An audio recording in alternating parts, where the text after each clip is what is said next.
Well, thank you everyone for joining us today during your lunch hour. We have a really exciting lunch and learn with John Pelletier who is the director of the Center for Financial Literacy at Champlain College. And we are kicking off a 4-part personal finance series within our Lunch and Learn webinar series. Today's session is Everyday Millionaires, How do Ordinary People Build Extraordinary Wealth? I think this is it's always a hot topic to anything that has to do with millionaires, but I think today, with so many finance influencers and self-proclaimed gurus on social media and everything, it's really nice to see people who are actual experts in the field and hear from them when there's so much noise coming at you with, one-off tips and tricks. What is it though? What are the behaviors that you can put in place that are actually sustainable and long-term and aren't just a one-off tactic? So a little bit today, we're just going to do a quick introduction to John, and then he will be going off with the presentation, and then we'll have a period of time at the end for Q&As. Please feel free to drop any questions in the Q&A box throughout the presentation as well. Some of them we may get to during the presentation, and if we don't, we will make sure to save those for the Q&A section at the end. I also want to note, because this is the webinar format, chat is not able to be used by attendees, so I do encourage you to use the Q&A box as you would a chat box. You'll have the capability to comment on others' questions, upvote them, or if you just want to put in a chat that isn't necessarily a question, please feel free to use the Q&A box in that way as well. And a little bit about our speaker today. We are very fortunate to have someone like John at the college. He has been with the Center for Financial Literacy since its creation in 2010, and along with the center has been nationally recognized everywhere from the White House to the FDIC, the Financial Literacy Education Commission, and then a lot of national media and news centers. Most notably, one that is commonly shown is the financial literacy report card that John Pelletier has put out for high schools across the nation. And that is always makes a big splash just in that conversation around the importance of personal finance education. And then prior to working at the center, John was a COO and a CLO at some of the largest asset management firms. So that level of expertise and knowledge in the field really ranges across industries and across formats. And John is currently an independent trustee of the Trans-America Mutual Fund family. So that was a mouthful, got that one. And has his JD and MA in public policy from Duke University and bachelor's in economics and political science from Assumption University. I will hand it off to John to take us away on this presentation so we can get what we're all really here for. I'm looking forward to it. Thanks, Brianna. Let's just make sure I'm able to share. Can you let me share? Yeah, let's make sure. Yes, I can. Okay. Wonderful. All right. I'm gonna share quickly. Apologize. Let me go to here.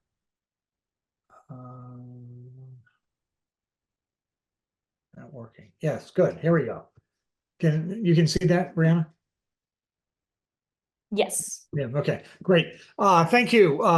So the goal of today's presentation is really quite simple, right? I'm hoping to explore how ordinary individuals achieve millionaire status, most of them through disciplined strategies, mindsets, and habits, and hopefully to identify a few key principles for you to take away with and actionable steps that seem to lead a lot of people to significant wealth accumulation.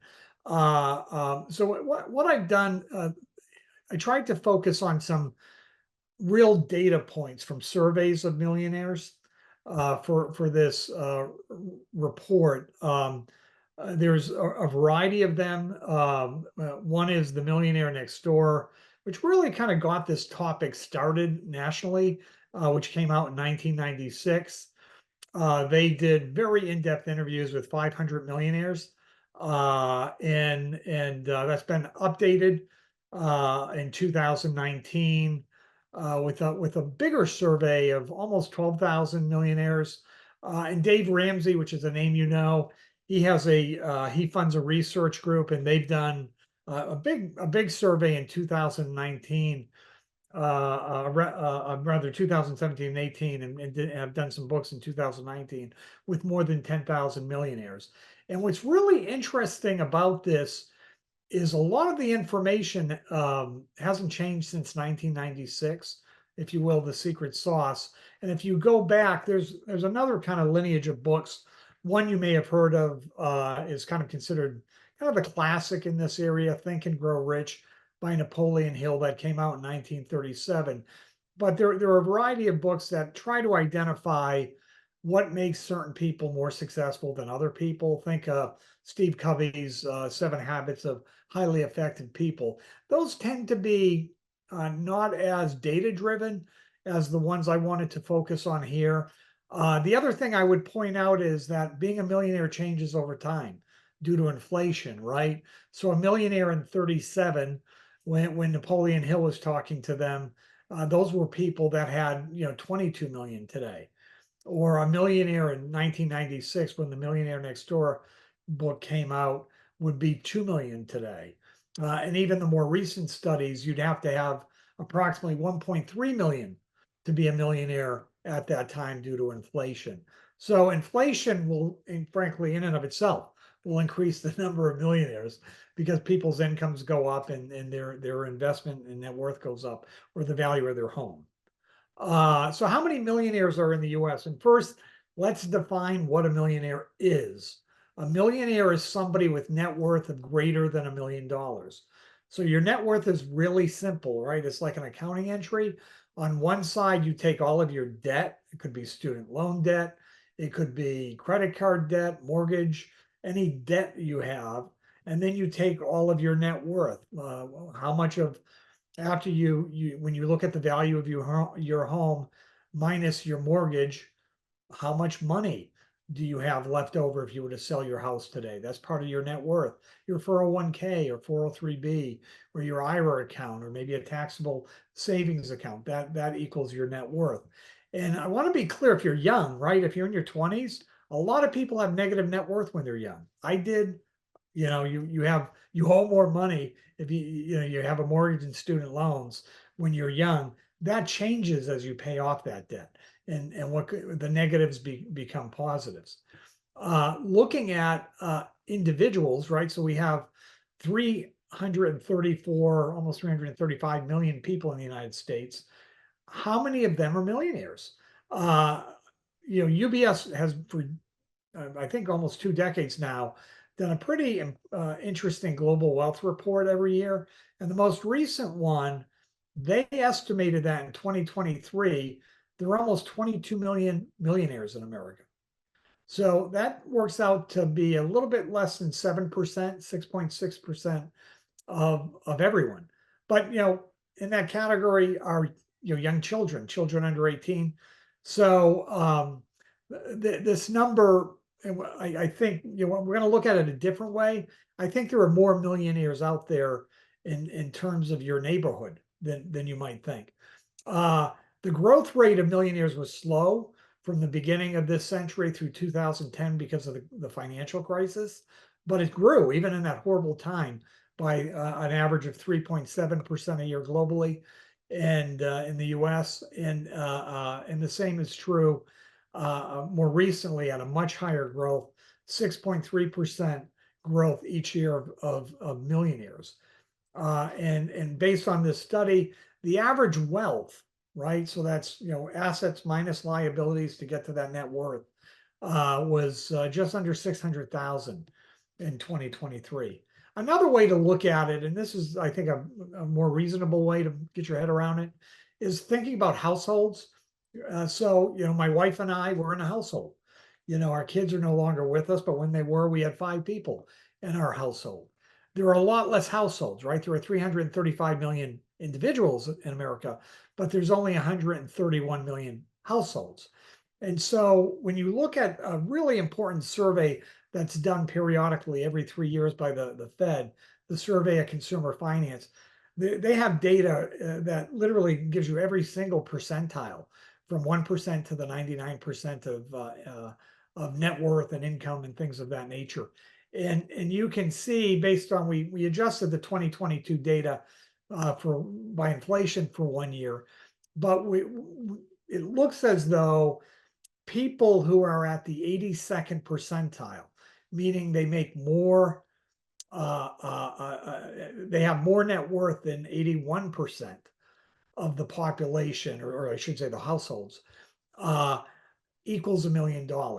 So that what that means is that 19% of households are millionaires. So when you think about your neighborhood and you walk around, that means that 1 out of every 5 households probably are millionaires. That's 25 million households across the country.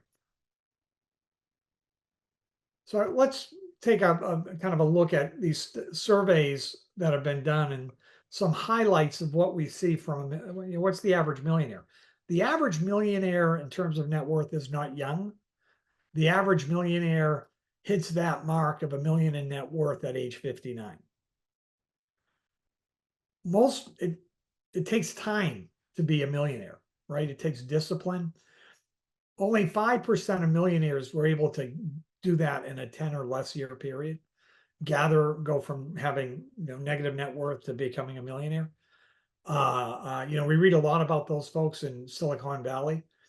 79% of millionaires did not attend expensive private colleges, right? Many of them either didn't go to college or went to community college, or many went to state schools. They're not all Ivy Leaguers. Interestingly, about half of millionaires say they weren't great at school. They got B grades or less. They weren't straight A students. The average millionaire has been living in the same home for 17 years in a home of 2,600 square feet. So they're not living in 4 or 5, 10,000 square foot mansions. Slightly more than 2/3, right? 67% live in a home without a mortgage. And their home, the value of that home, makes up about 1/3 of their net worth. About 38% of millionaires are fully retired. Many of them work well past age 65. They like to be doing things and being intellectually challenged. 75% of millionaires have been married for 32 years on average, which is interesting.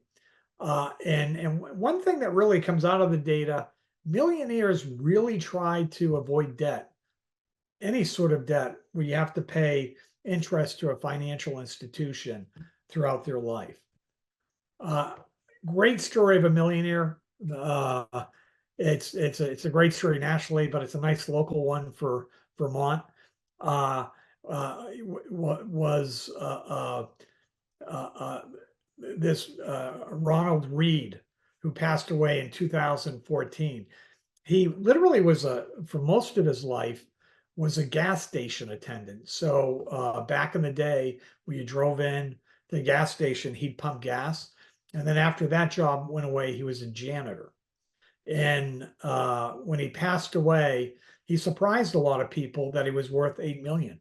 He surprised all of his neighbors, all of his friends in his small town in Vermont. And there was the Brattleboro Reformer interviewed one guy who said, it was around Christmas time and he was sitting at the local diner having breakfast, and he was wearing a threadbare shirt with a couple of the buttons held together with pins.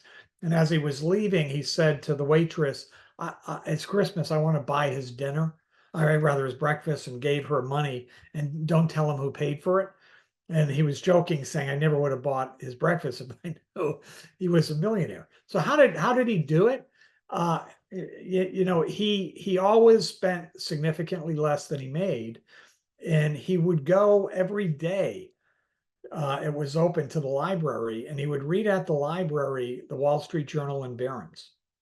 And when he died, because he was so grateful to the library, he gave them $2 million. He basically invested in blue chip stocks for decades of his life. He died at 92, and I think he started investing in his 20s. And he would get, back then they actually gave physical certificates, and he would put the certificates in a safety deposit box. And at some point in the 90s, he walked in with shopping bags of like AT&T certificates and IBM and Disney and whatever else. And he went to a local financial advisor to open up a brokerage account and make them all electronic. When he died, he gave 2 million to the library, and he gave 6 million to the hospital in town that cared for him just before he passed away. And this was a surprise even to his children and stepchildren. I'm not going to go through each one for the sake of time, because I'll go through each one individually, but I do want to talk about some wealth myths that many people have, not all people. And if you can understand that they're myths and they're not necessarily true, then I think you can understand what you need to do individually if it's a goal of yours to start accumulating more wealth. The first one is that most wealthy people inherited their money. In 2019, a survey was done where nearly 3/4, 74% of millennials, and slightly more than half, 52% of baby boomers, said that they believe most millionaires inherited their money. That's not true. When we actually look at the surveys of millionaires, and they're fairly consistent, the two big ones that were both done in that 2016 to 18 period, almost 8 out of 10% of them said they received no inheritance, zero. 5% received an inheritance of less than 100,000, which is not an insignificant, but 100,000 in and of itself, unless you get it very young and invest it all, is not going to make you a millionaire necessarily. 13% got between 100,000 and less than a million, and only 3% are really what you consider, those millionaires who inherited more than $1 million. The other thing that's kind of interesting, and this is self-reported, right? And unfortunately, I'm not so sure about this data point, because a lot of people claim to be middle class, even though they're upper class. But based on a response to a survey, 48% said they were middle class, 27% said lower middle class, 4% said lower class. So 79% of all millionaires, when they're asked, how did they grow up, say they were middle class or lower. Only 21% would say they're upper class in terms of income. So that's also consistent with that 79% in the previous slide that we saw. The other kind of myth that's out there is that wealthy people are lucky, right? They got lucky. They bought Apple stock in the IPO that it had with Steve Jobs many decades ago and never sold it, or maybe they put money in Berkshire Hathaway with Warren Buffett, or maybe they won the lottery. And clearly, some millionaires are lucky. There's no doubt about that. But the vast majority of millionaires are not. And it's kind of interesting because, 3/4, 76% of millionaires say, hey, I think anyone in America can become a millionaire, but you need to have discipline and you have to work hard. The millionaires, and this is in multiple studies, consistently report the two top contributing factors to their economic success is discipline and consistency.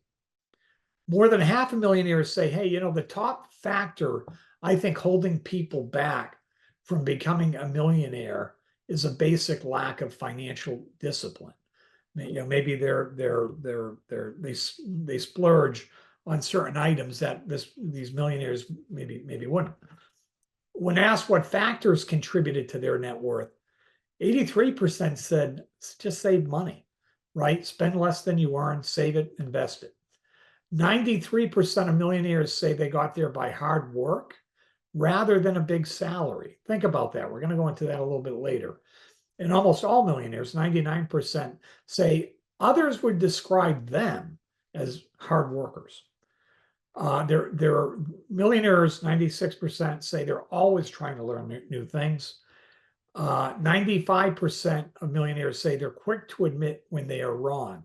That's really important because if you can admit when you're wrong, you can cut your economic losses, maybe change your investment strategy to something that's going to be more successful for you over the long term. 98% of millionaires actively seek and integrate feedback into their lives. And interestingly, 85% actively seek advice from mentors, financial mentors. People who they want to, when they were younger, emulate. I want to be successful like this person. And they actively reach out to those people for financial advice. And this kind of puts that our wealthy people lucky. 75% of millionaires, 3 out of 4, say, look, the key here is regular, consistent investing over a long period. That's going to lead to success. So 75% are saying, hey, here's one of the big keys: spend less than you earn and invest it. Another kind of myth is that wealthy people got rich by taking great risk. I mean, think about Elon Musk or any of the great entrepreneurs out there, whether it be Steve Jobs or creating computers in his garage. Absolutely, there are millionaires and billionaires who got wealthy taking tremendous risk. I mean, there's Elon Musk with Tesla nearly going belly up, and he's sleeping there on the floor. But interestingly, 8 out of 10 millionaires will say, I invest in my company 401k. Not one of the 10,000 plus Ramsey survey millionaires said that owning a single stock was in the top 3 contributing factors of their wealth. Think about that. So they weren't like getting lucky on buying the right stock or the right cryptocurrency. There are a lot of 401k and IRA millionaires out there. Fidelity puts out data every day, and basically about just that Fidelity. That's just one record keeper of 401ks, right? Vanguard's another, T. Rowe Price, TIAA. You could go on and on. There's a big list. This is just one 401k retirement plan administrator that they have almost 1 million retirement accounts, 814,000 401ks, 403bs, and IRAs. That individual account has more than $1 million. So there are a lot of millionaires who are became millionaires exclusively through their retirement savings. And how did they do it? Well, the average tenure of these accounts is 26 years. And not surprisingly, it's the same number we've seen before. The average age of the retirement only account millionaire, so a millionaire exclusively through their retirement account, 59. So they got rich slowly, but they got rich because they were disciplined. And that was that key theme you saw in that other page, is consistency and discipline. This is consistency and discipline, putting money in and increasing how much I put in my 401k over decades and to become a millionaire. And as you can see, not everybody has a retirement account. So if you have one, if you have a 401k, 403b account, so something with a payroll deducted plan, you can see that about 40% of Americans don't have that. So if you do, one key thing is to take advantage of it. I'm not going to spend a lot of time on this data, but the key point here is, and you can see on the left is the median. So half is below and above that number. On the right is the mean, which is the average, right, of all of them. And you can see that higher savers really blow up the average compared to the mean, compared to the median rather. And the key point is, take a look at either one. You can see as you get older, not surprisingly, these numbers should increase because you get the advantage of compound interest over the years, the returns on your investment. And you can see it's kind of interesting that when you look at income percentiles, there are a lot of people in that top 10% of income who have a lot of money in their 401ks. And the median income in the top 10% is 390,000 a year. And the mean income is 720. So you expect people to all be millionaires right in that top 10% of income if they're in there for some period of time consistently. That actually isn't what happens when um, I'm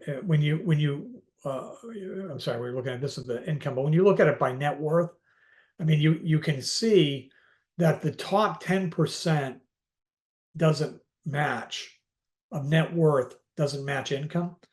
So for example, if you go back here, just look at the top 10%, the median is less than 600,000.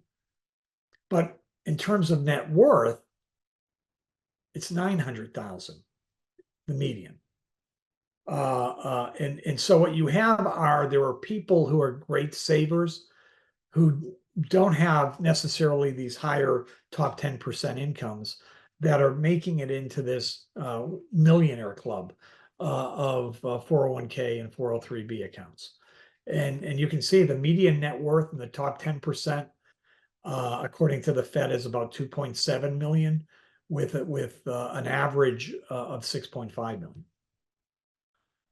The other kind of assumption is that wealthy people have other advantages like education. Maybe if you go to Ivy Leagues or Duke or something like that, all these kind of people who get to those schools, they're the ones who are going to be most successful. And that's not really true because we know that 62% of millionaires graduated from state colleges versus 21% from private colleges. Many of 46%, neither parent attended college or trade school. 25%, only one parent attended college or trade school. And only 29% had both parents attending college or trade school. So it isn't this sort of intergenerational wealth necessarily is the only way that it can transfer, that your parents went to Yale and then you went to Yale or something like that. But the one thing that is important here in this data is education pays. It's very important to have education. 52% have just 52% of millionaires have a graduate or a professional degree. And that's pretty impressive. Another 36% have just a bachelor's degree. So basically 88% of them have a BA or more. And you can see a small percent did not attend any college, 9%, 3% attended just community college. So education does matter. Millionaires tend to be much more highly educated than the population. The other myth is that wealthy people have these big, high-paying jobs, right? They're all in the C-suite, right? They're CEOs or they're a CFO or CLO or CTO. Certainly they are. 7% of them are in the C-suites. 15% of them are in senior leadership, so they're below that kind of chief executive level. There may be senior vice presidents, executive vice presidents, vice presidents. So you have about 22% are kind of in that high-paying job category. You would think of in a corporate sense. Other high-paying jobs are professional jobs, right? Lawyers and doctors. That's another 12%. 18% of millionaires have built their own businesses. And so owning your own business is certainly a great way to wealth, but not the only way. But interestingly enough, about 48% of them have really regular paying jobs. The next millionaire next door, the TNMT MNT thing, that's that second kind of updated version of the original 96 book. These are the job titles of people who are millionaires. And certainly there are president, you'll have a president in there, but you'll have a real estate appraiser. So you have a physician, but you have a computer engineer. or an insurance broker. So there's a lot of different ways, ordinary jobs that have allowed people through saving and investment, that consistent discipline, saving and investment, to become millionaires. Ramsey's study, which is kind of a little bit more self-selected, he asked people, if you're a millionaire and you can confirm, or, would you be willing to do this survey? Excuse me, I just need to take a sip of water. These are in the order of his survey, the top 5 careers for millionaires. There's 10,000 plus millionaires in that survey, almost 11,000. Engineers, number 1. Accountants, number 2.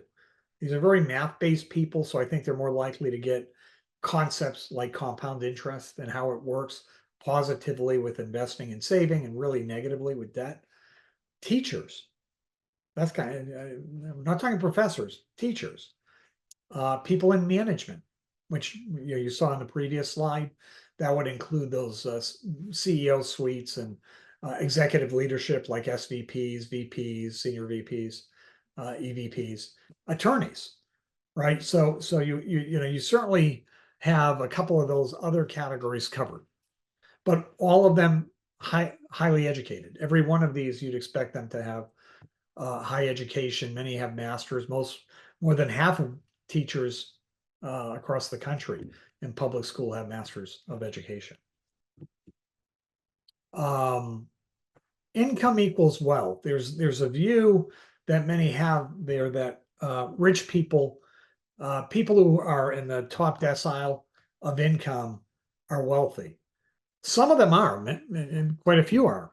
But I can tell you, based on personal experience, working in asset management industry where people got lots and lots of salaries.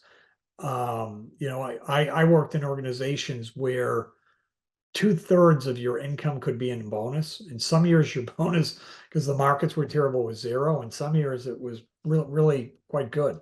It could be 2 to 3 times your base.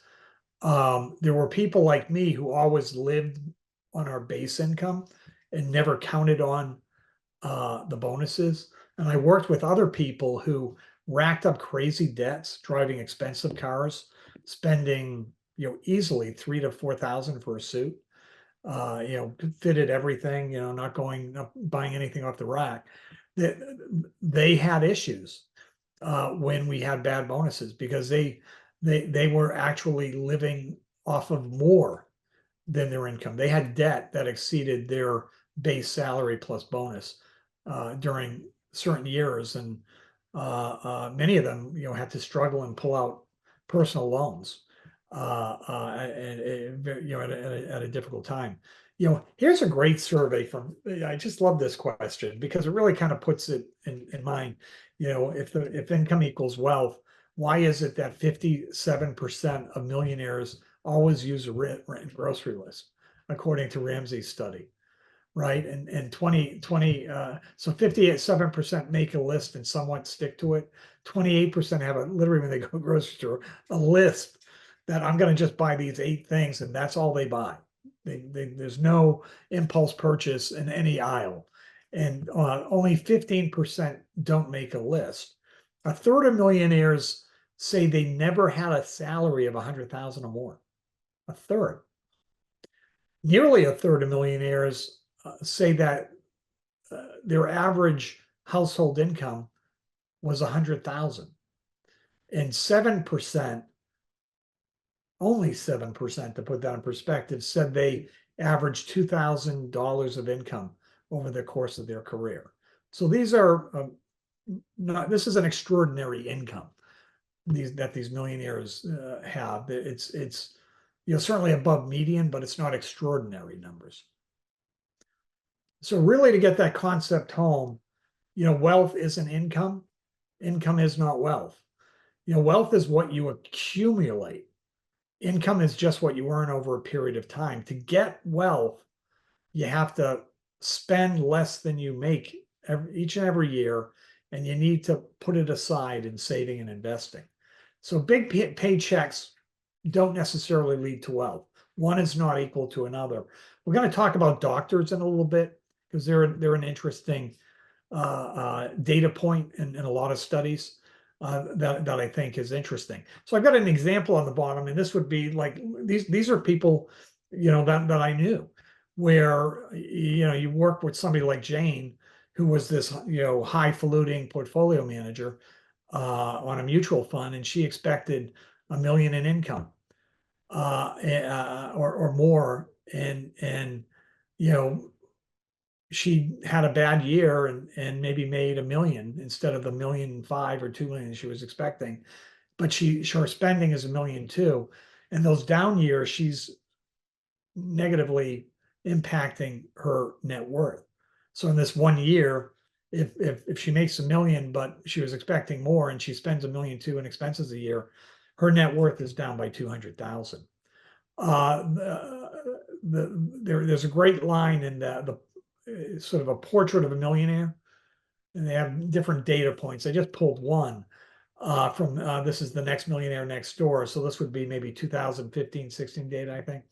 But our median income was 250,000. So half of us were below that number. Our median net worth was 3.5 million. Half were below that number, but had to be above $1 million. And that compared to the average American, they earned 4 times as much income, but they generated 36 times as much net worth.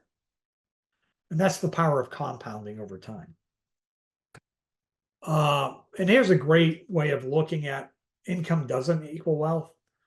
I love going over these with some students when I'm doing certain activities, but these are, it's a little bit dated. There may be 1 or 2 out there that I don't know of that should be on this list.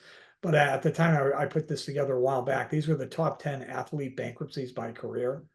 And Antoine Walker is one. He played for the NBA, made $110 million. Got his championship ring with the Celtics. He literally, in bankruptcy, was forced to sell his NBA championship ring on eBay for about, I think it was $30,000 or $40,000. So these are people who are incredibly wealthy, right? But they didn't have discipline with their spending, and so they ended up losing it all. They didn't. Many athletes will spend as much as they make. Studies have been done that show approximately, I think it's 12 or 15 NFL players, after they stop playing, I think it's within 12 years, within 10 or 15 years of stopping playing, some number like 12 or 15% of them file bankruptcy. That's relative to the nation. That's an absurdly high bankruptcy rate. So, and you see similar things with people who win the lottery, that just because you got a lot of income doesn't mean you have the right spending behaviors. And there are people with much lower income who have the right behaviors to generate shockingly high wealth given their income. The next myth, this may be the last one, I think, is you can judge a person's wealth by what they drive, buy, and wear.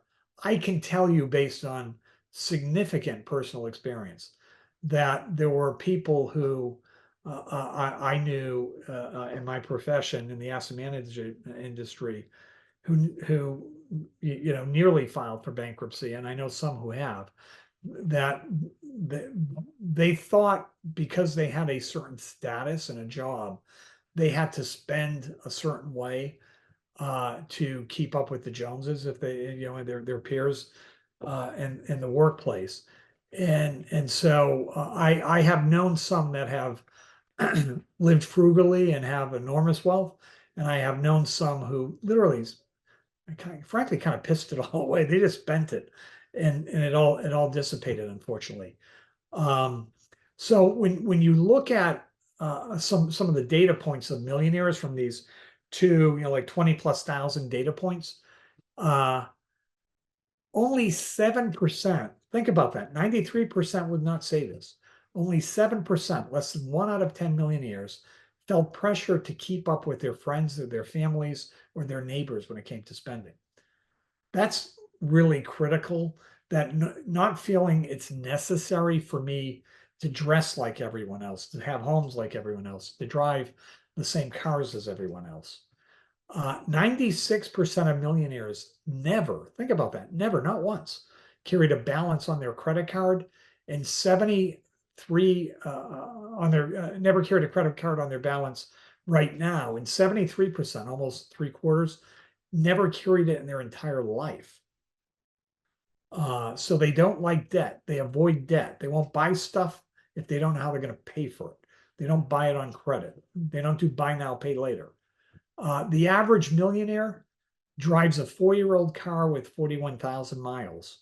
They tend to drive them into the ground, well over 100,000 miles. They pay and they save money for their cars before they go buy a new one. 82% of millionaires, when they go in and buy a usually used car, pay for it in cash after savings. 93% of millionaires use coupons when they shop. 70% of millionaires said they save 10% of their income throughout their entire working life. And nearly a third, 30%, 3 out of 10, said they saved more than 20% of their income over their entire career. 79% invest in their retirement plans. There are many 401k millionaires out there, and 74% have other maybe taxable investment accounts on top of their 401k. They give part of each paycheck to their future self rather than spending it today. And that's how they became millionaires. Let's just so we've done the myths. I want to just kind of look at some interesting data points that you can compare to US data that's out there. And this kind of highlights, the very first one highlights what I was saying. Millionaires are highly educated. 88% obtained a bachelor's degree.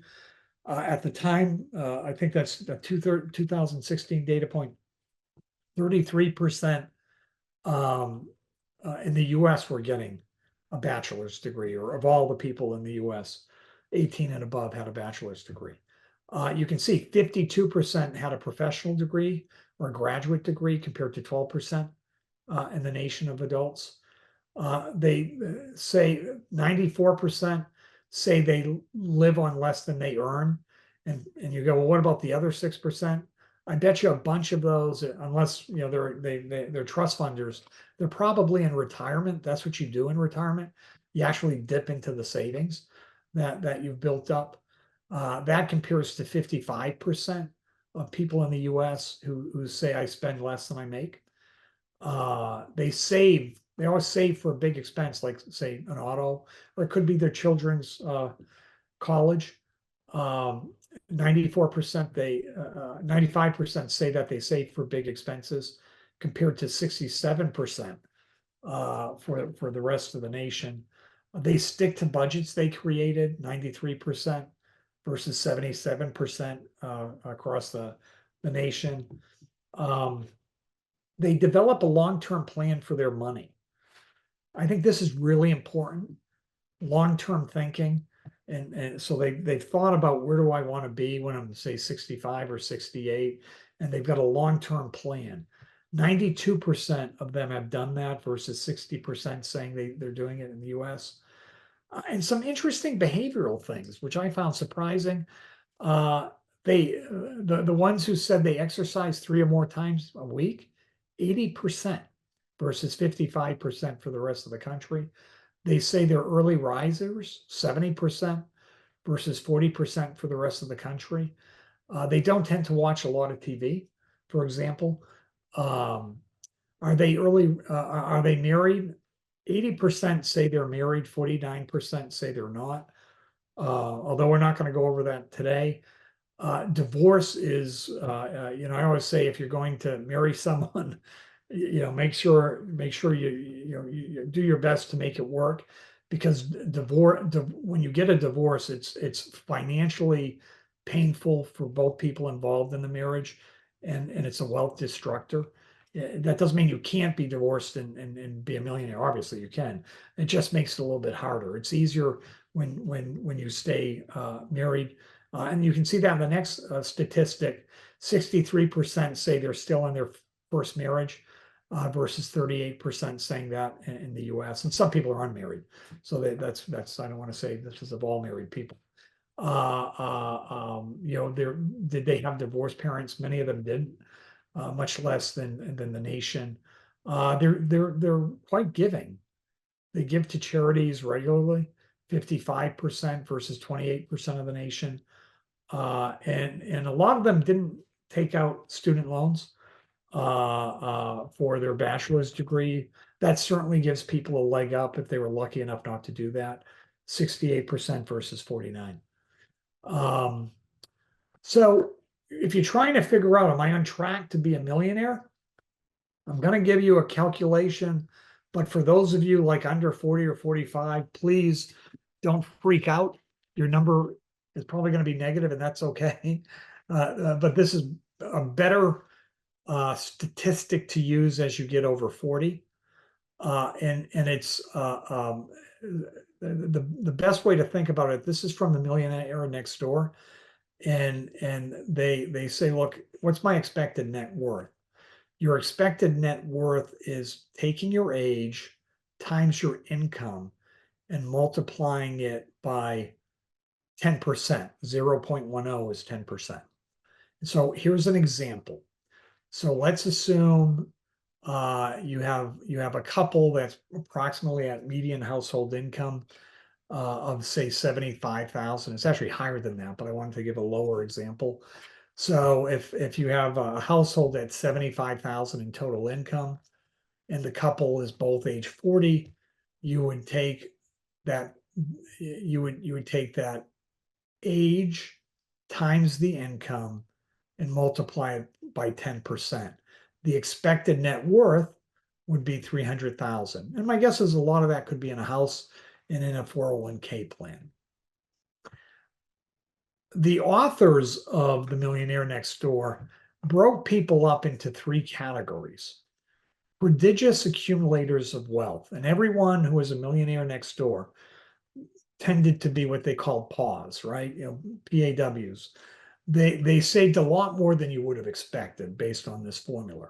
They had average accumulators of wealth who are doing exactly around what you think, that average area, plus or minus some percent. And then you had under accumulators of wealth, UAWs. And so in this example, if this couple had 600,000 in net worth, 2 times the average, they would fall into that prodigious accumulator of wealth. If they were below that and above 150,000, they would be where you'd expect the averages to be, right? You're not really sticking out as incredibly over average or incredibly below average.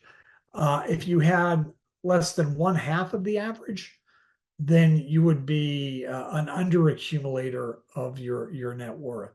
So this is a nice calculation to keep in mind, and other we'll be doing some other events in the future.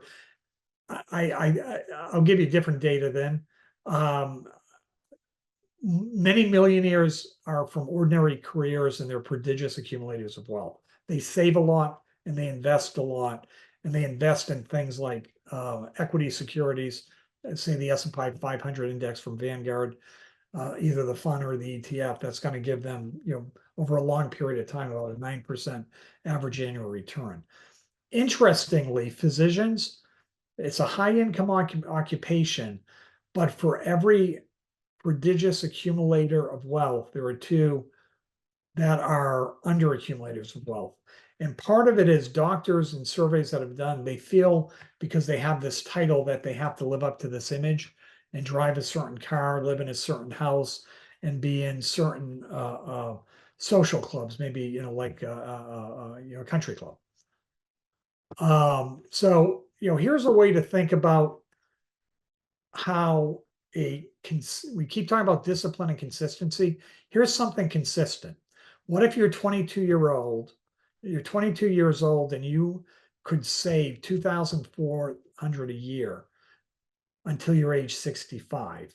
And you took that money and you put it in, say, a Vanguard S&P 500 ETF, real low cost, probably is like less than 1/10 of 1% is the cost of a Vanguard index fund of that nature a year.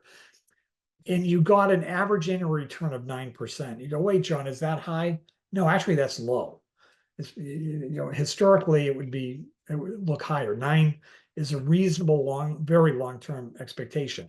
And this is 43 years. How much would you have saved? So this is $46.15 a week.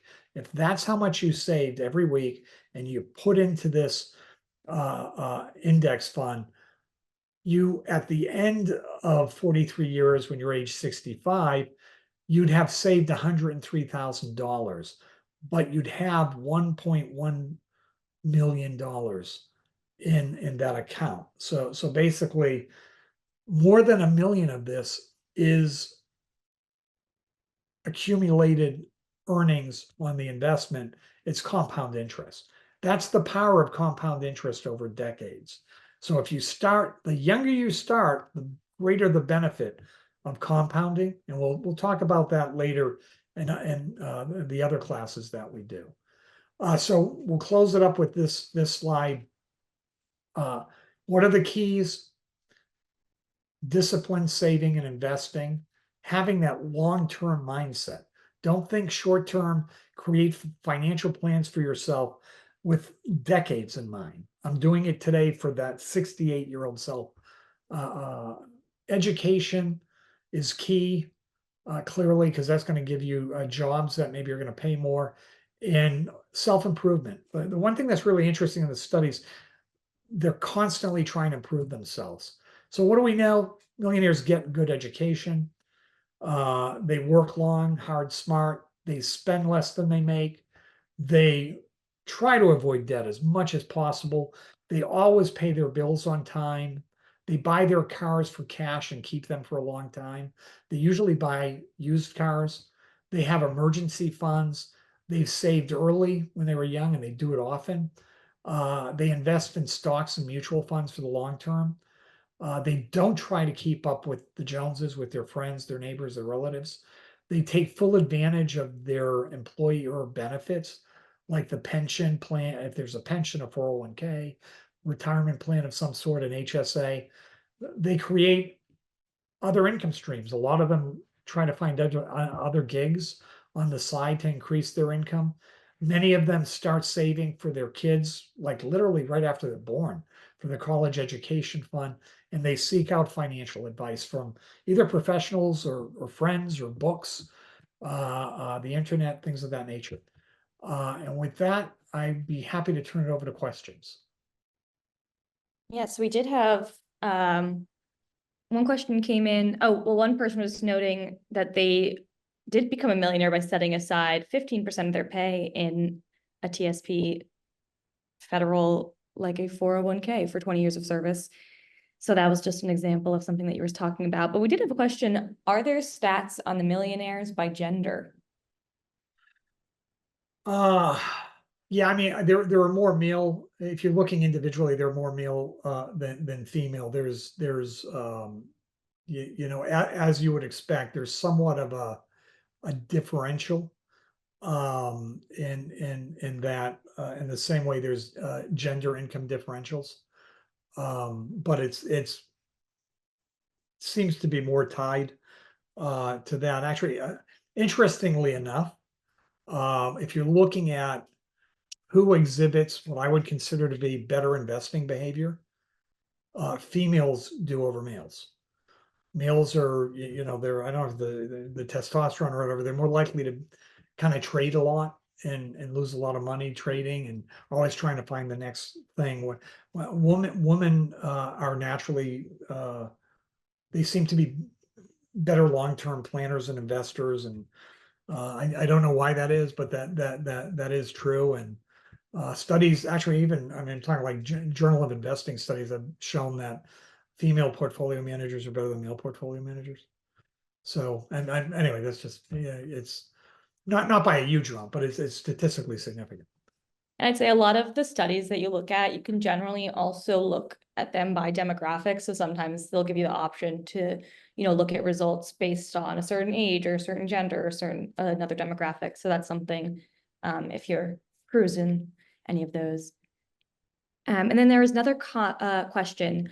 What are your thoughts about investing in environmental and social impact funds? Forgive me if I'm getting the name wrong, funds that support ethical causes. For those who want to focus on ethics and financial security at the same time, what would you suggest? Yeah, there are some great ones. First of all, I would suggest whatever you buy, make sure it's low cost, right? Because in anything you invest, if you're trying to beat an index, like if you're trying to beat or meet the S&P 500 index, if you pay 1% a year versus 1/10 of 1%, the odds of you meeting your goal is much lower with cost. So focus on cost. But there are some they're called the ESG funds generally, environmental social governance funds. There are exchange traded funds or mutual funds that have flavors that I think people would find acceptable in this area if they want to invest their money in a way that's consistent with their social values. I would look at BlackRock. There are iShares, with the share ETFs, or you could look at Vanguard's index funds or ETFs, exchange traded funds. They both offer some really good general products that have an ESG overlay. But wherever you go, look for low cost. But many there are probably thousands of mutual funds and exchange traded funds out there that have an environmental, social, and governance objectives that do a pretty good job. You might, like for example, when oil and energy funds crashed during COVID, ESG funds did better than the average active fund. The opposite has been true recently. Energy stocks have really skyrocketed, a great performer over the last 12 to 18 months. And because ESGs don't own those stocks, they're lagging the market. So the one thing you need to understand is they will likely sometimes will lead and other times will lag the market. But over longer periods of time, there are a variety of kind of very broad-based ESG funds that their returns are pretty close to funds that are not ESG only.